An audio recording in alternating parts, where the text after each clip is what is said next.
حضرت داؤد علیہ السلام کی قوم کے 70,000 آدمی عقبہ کے پاس سمندر کے کنارے ایلا نامی گاؤں میں رہتے تھے، اور یہ لوگ بڑی فراخی اور خوشحالی کی زندگی بسر کرتے تھے۔ اللہ تعالیٰ نے ان لوگوں کا اس طرح امتحان لیا کہ ہفتے کے دن مچھلی کا شکار ان لوگوں پر حرام فرما دیا، اور ہفتے کے باقی دنوں میں شکار حلال فرما دیا، مگر اس طرح ان لوگوں کو آزمائش میں مبتلا فرما دیا کہ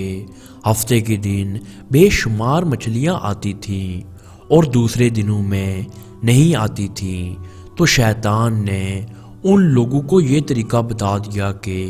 سمندر سے کچھ نالیاں نکال کر خشکی میں چند حوض بنا لو، اور جب ہفتے کے دن ان نالیوں کے ذریعے مچھلیاں حوض میں آ جائیں تو نالیوں کا منہ بند کر دو، اور اس دن شکار نہ کرو، بلکہ دوسرے دن آسانی کے ساتھ ان مچھلیوں کو پکڑ لو۔ ان لوگوں کو یہ شیطانی ہیلا بازی پسند آ گئی، اور ان لوگوں نے یہ نہیں سوچا کہ جب مچھلیاں نالیوں اور حوضوں میں قید ہو گئیں تو یہی ان کا شکار ہو گیا، تو ہفتے ہی کے دن شکار کرنا پایا گیا جو ان کے لیے حرام تھا۔ اس موقع پر ان یہودیوں کے 3 گروہ ہو گئے۔ کچھ لوگ ایسے تھے جو شکار کے اس شیطانی طریقے سے منع کرتے رہے اور ناراض ہو کر شکار سے باز رہے، اور کچھ لوگ اس کام کو دل سے برا جان کر خاموش رہے، دوسروں کو منع نہیں کرتے تھے، بلکہ منع کرنے والوں سے یہ کہتے تھے کہ تم لوگ ایسی قوم کو کیوں نصیحت کرتے ہو جنہیں اللہ تعالیٰ ہلاک کرنے والا اور سخت سزا دینے والا ہے۔ اور کچھ لوگ وہ سرکش و نافرمان لوگ تھے جنہوں نے حکم خداوندی کی اعلانیہ مخالفت کی اور شیطان کی ہیلے بازی کو مان کر ہفتے کے دن شکار کر لیا اور ان مچھلیوں کو کھایا اور بیچا بھی۔ جب نافرمانوں نے منع کرنے کے باوجود شکار کر لیا تو منع کرنے والی جماعت نے کہا کہ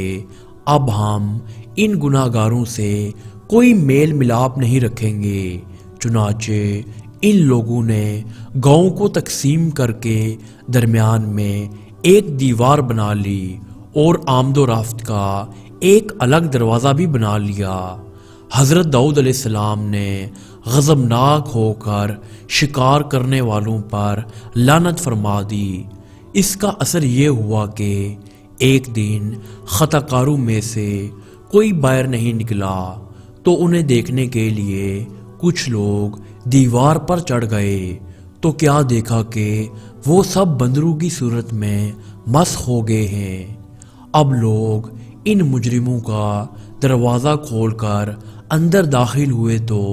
وہ بندر اپنے رشتہ داروں کو پہچانتے تھے اور ان کے پاس آ کر ان کے کپڑوں کو سونگھتے تھے اور روتے تھے، مگر لوگ ان بندر بن جانے والوں کو نہیں پہچانتے تھے۔ ان بندر بن جانے والوں کی تعداد 12,000 تھی۔ یہ سب 3 دن تک زندہ رہے